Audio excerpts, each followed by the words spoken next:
Jana tuliongea kuhusu kuicontrol dressing room. Kwa sababu nikasema kwamba ukishindwa kwa control wachezaji senior kwenye timu inaweza ikasababishia wewe pia mwalimu ukaondolewa kwenye timu. Kwa hicho pia naona kama kimemhukumu pia mwalimu. Kwa sababu kuna baadhi ya wachezaji inaposemekana hawana maelewano mazuri na mwalimu. Afu ndo wachezaji ambao viongozi wanaona ni watu sahihi kwao. Kwa hiyo nafikiri amejihukumu yeye mwenyewe kulingana na makosa yake. Hakuna kumlaumu, hana kumlaumu Pantev kwa hicho ambacho kimetokea. Hakuna mtu wa kumlaumu, ila yeye mwenyewe ndo ajilaumu. Kwa sababu zewe timu aliwahi kusema kwamba ile timu hata akipewa kocha nani haiwezi kaenda bila striker. Au haiwezi kashindwa kufanya vizuri. Au kile kikosi tulisema jana akipewa Gamondi lazima kitafanya vizuri tu kulingana na aina ya squad walionayo. Simba wana wachezaji wazuri ambao kila mwalimu ana uwezo wa kutumia kwa njia tofauti tofauti. Lakini jinsi mwalimu anavyo-operate kikosi unaona yeye kuna muda anaamini anachokiamini, kiburi. Unawahi kusema kwamba walimu wazungu wana viburi. Sasa kiburi kwenye ligi yetu ni kitu tofauti. Yaani ligi yetu sisi na viongozi tulionao kwenye timu hawahitaji hivyo vitu. Kuna muda wanakuhitaji wewe wa kucontrol kwanza kulingana na squad pia walionayo. Kwa hiyo nafikiri mwalimu kilichomuondoa ni kukosa uaminifu kwa baadhi ya wachezaji. Sasa baada haya mimi nadhani kwa nyakati kama hizi wanapaswa viongozi wa Simba watulie, waone ni namna gani wanaweza kupata mtu sahihi wa kuja kuifundisha Simba kwa kile ambacho wao wanakihitaji. Kwa sababu Pantev wameona sio sahihi kwa kile ambacho wanakihitaji na ndio maana wamemuondosha. Kwa hivyo katika hizi nyakati Simba wanaweza wakapitia wakati mgumu pasina wao kuelewa, kwa sababu timu iko kwenye group stage tayari imecheza game 2. Inabakiza nadhani michezo 5, si ndio? Sasa umebakiza michezo 5 unamleta kocha mwingine kwenye nyakati hizi, kwa sababu mimi naamini mpaka kufikia Januari 23 tunaona Simba wanaenda kucheza na Esperance. Tayari najua watakuwa na kocha tayari, kocha mkuu. Sasa kama wanamleta kocha mwingine atakuja vipi kuja kuibadilisha kwa muda Simba ndani ya mwezi mmoja? Umeona, ndani ya mwezi mmoja. Lakini pia katika hicho kipindi hatakuwa na squad yake yote, hatakuwa na full squad kwa sababu kutakuwa na AFCON. Watu wataenda kwenye AFCON. Labda apatikane hivi karibuni kabla ya mashindano ya AFCON kabla AFCON ianze. Kabla AFCON ianze. Na ni vigumu na ni vigumu. Sasa Simba watacheza michezo 2 tu. Mimi naamini Simba wanaweza pia na wao wakashindwa kuzichanga karata zao vizuri za kufanya vizuri msimu kwa wao wenyewe pia kujaribia mazingira mazuri. Kwa sababu sasa hivi wanabakia na Selemani Matola. Matola alikuwa na Pantev. Yaani unajua wazungu wakati mwingine wako sahihi kabisa. Yaani tumefukuza sisi kocha, tunafukuza benchi zima la ufundi. Hatutaki sijui wewe ni nani tunakujua. Matola yupo benchi la Pantev. Matola yuko benchi la Pantev lakini.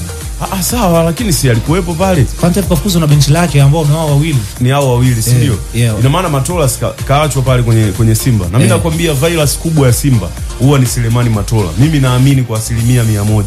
Na siku Selemani Matola atatoka pale Simba, kuna vitu vingi vitabadilika kwenye klabu. Amini ninachokwambia. Kwa sababu hao makocha wageni wanakuja, huwezi jua mazingira ambayo wanayapitia ya kazi wakiwa na Selemani Matola. Na kama ninavyokuambia Matola mwenyewe ana CV kubwa kuliko ana leseni kubwa kuliko Pantev, si ndio? Sasa imagine unafanya kazi wewe unajiona tayari ni professional. Pantev sasa anafanya kazi na mtu kama Selemani Matola, na mzungu wakati mwingine mtu mweusi anamchukulia poa. Sasa huwezi jua Matola hawa makocha wa kigeni ambao wanakuja huwa anaishi nao kwenye mazingira yapi. Kwa sababu hata ukiangalia Matola anaweza akaenda kuongea akaojiwa, mechi imeisha, akazungumza ya kwake, kocha mkuu naye akazungumza ya kwake. Mimi ndio kumsikia anazungumza tofauti yeye pamoja na Benchika. Wakati Benchika yupo kama kocha pale Simba. Kwa mimi naamini kwa nyakati kama hizi Simba wanapaswa hata Selemani Matola kumuondoa kwenye benchi lao. Watembee naye, kesho wana game na Mbeya City Simba, si ndio? Watembee naye, lakini wote wamefukuza makocha Mbeya City na Mbeya City naye kafukuza kocha, si ndio? Kwa mimi ninachoamini Selemani Matola pia ni mtu ambaye anapaswa kuondoka Simba. Waje watu wengine. Kwani Simba wanamngangania, wamekaa naye miaka mingapi Selemani Matola? Ashafanya kipi cha ziada? Kiraka. Kwenye nyakati kama hizi. Hapana. Yaani yule bora awe mkurugenzi wa benchi la ufundi. au mkurugenzi wa timu. Kuna nani pale?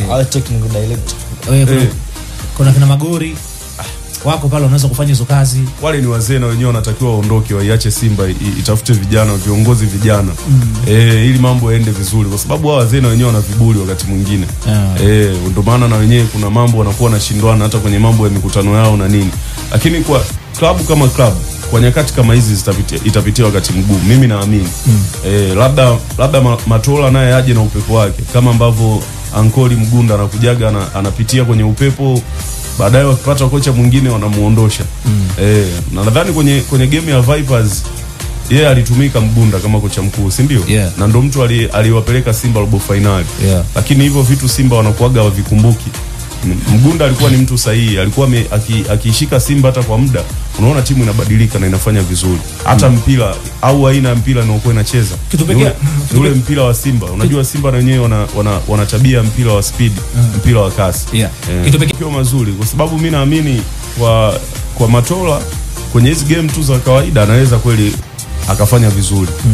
Game hizi za ligi kama na Mbeya City au CRDB anaweza akafanya vizuri, lakini bado mimi sijamuona ni mzuri kwenye mechi za kimataifa kwamba Simba wanaweza kutembea naye. Lakini pia hata Simba wao sidhani kama wanaweza kumfanya Matola awe kocha mkuu, lakini kikubwa zaidi wanatakiwa kila mechi ambayo wako nayo kwenye hizi nyakati ambazo wamemuondosha Pantev wafanye vizuri. Wana game na Mbeya City, wana game pia na Azam hivi karibuni, si ndio? Ni miongoni mwa mechi ngumu. Kwa kama watafanya vizuri kwenye hizo game, watu watasahau kwa nini Pantev kaondoshwa kwenye timu. Lakini mimi binafsi Pantev naweza nikamtetea, lakini pia naweza nikamlaumu. Namlaumu kwenye ligi ya mabingwa, lakini kwenye ligi kafanya vizuri sana akiwa na Simba. Hata aina mpira ambao Simba walikuwa wanacheza kwenye ligi ni vitu viwili tofauti na Champions League alipokuwa akicheza. Kwa Matola najua watamwacha kwenye hichi kipindi, lakini sidhani kama wanaweza akamwamini mpaka mwishoni, lakini anaweza akafanya vizuri kwenye hizi game za ligi tofauti na game za kimataifa, kwa sababu mimi imani ndogo sana kwa Selemani Matola.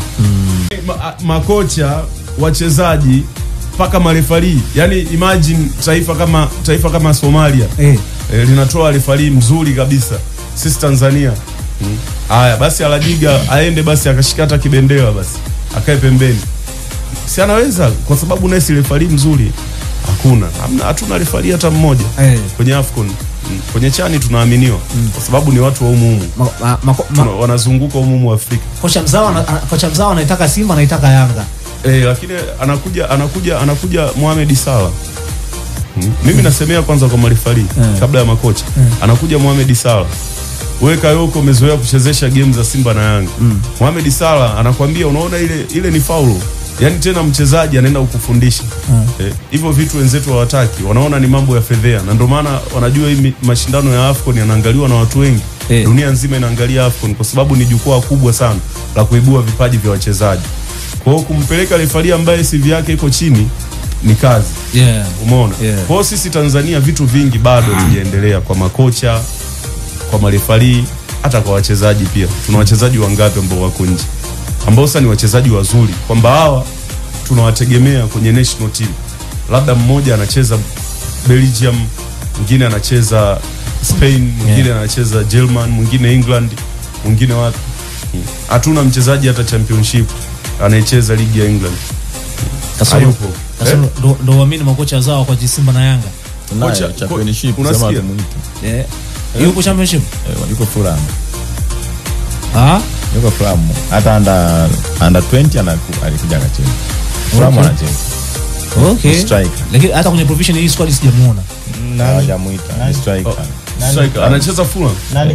Sikumbuki. Na Fulham watu nani championship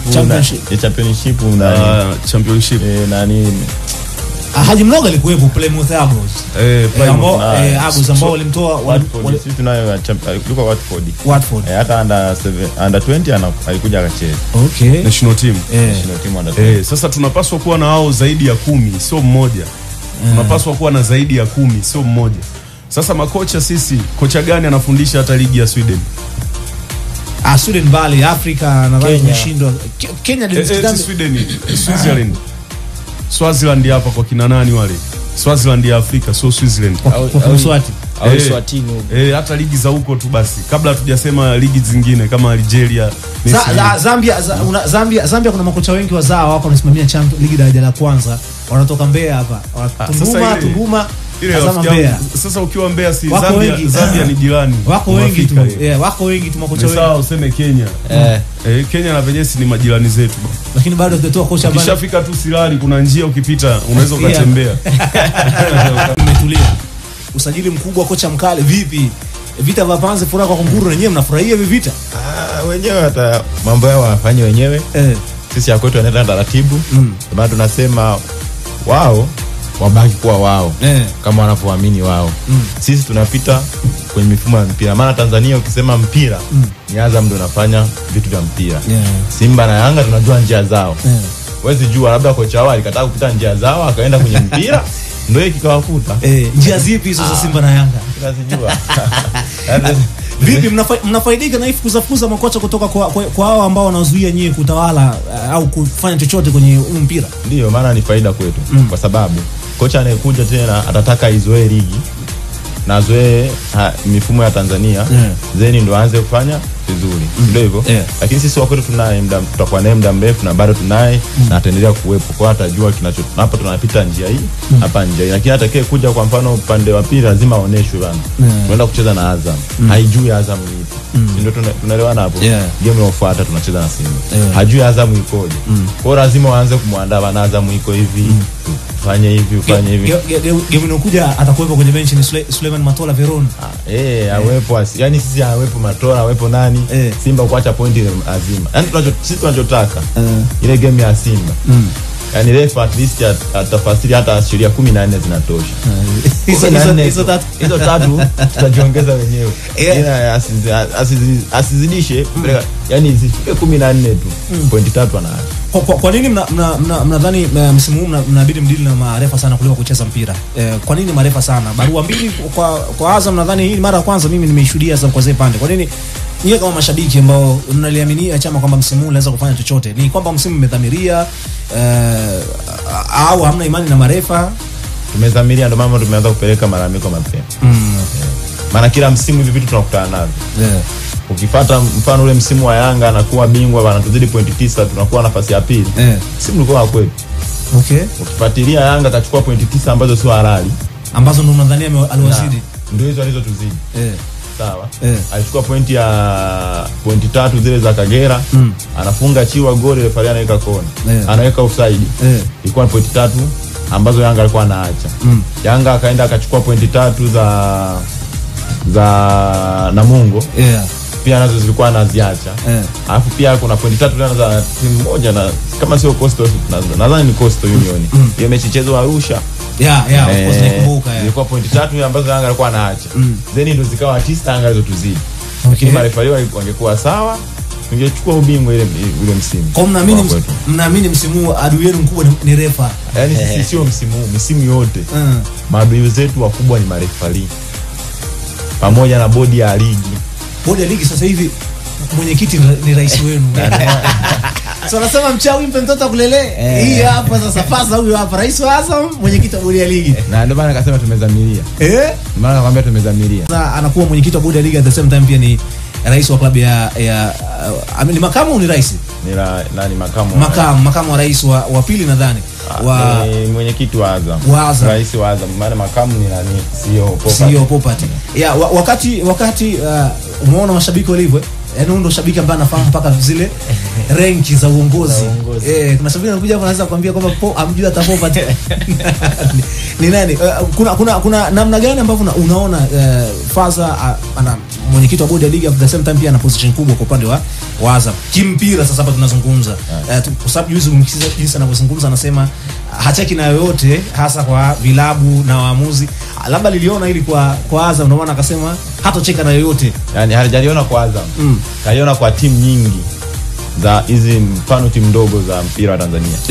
Then ukiangalia makosa kibinadamu waga anaenda kwa timu ndogo. Lakini makosa kibinadamu hajawahi kwenda kwa Simba na Yanga. Simba na Yanga hajawahi kufunga goli offside wakaweka afu akakwambia makosa ya kibinadamu. Lakini Simba akicheza na Namungo itafungwa goli hata la mkono. Wataweka zenu watakwambia makosa ya kibinadamu. Sasa kwa nini makosa ya kibinadamu? Ni timu ndogo. Hizi timu kubwa Simba na Yanga hakuna makosa ya kibinadamu. Kwa wenyewe marefali wao wamejikamilisha pale. Au ndio ile timu ya nyumbani. Huyu akipigwa hii mechi huyu hatampita. Kwa hiyo tutafanya juu chini mechi lazima huyu achukue point. Sema kuna muda mwingine unakuwa ni vigumu sana kuitetea Azam. Mna kila kitu lakini matokeo hayapatikani. Sasa hivi mimi na nguvu ya kuitetea Azam. Maana ananiambia siendi kimataifa, sifanyi vizuri, niko Makungu. Unacheza na Wydad sasa hivi. Unacheza na Wydad. Mtu ana ZH pale. Tanzania hii ni adimu sana. ZH utamwona anakuja na Morocco. Lakini sasa hivi tunamwona ZH anakuja kucheza na Azam. Lakini tumezoea ZH akija anacheza timu ya taifa anaondoka. Lakini leo ZH anakabwa na Msindo, ZH anakabwa na Mwaikenda. Pale mbele anakutana na Kanuti, anakabwa na, yani unaona mpira unaenjoy. Amrabati au wengine kwa wamjua Amrabati ni nani? Wamjua Amrabati amekuja kumjua juzi tena baada ya kutufunga kwa kumbe alishacheza nani Ajax huyu. Sasa hivyo vitu tutavisikia wapi zaidi ya Azam?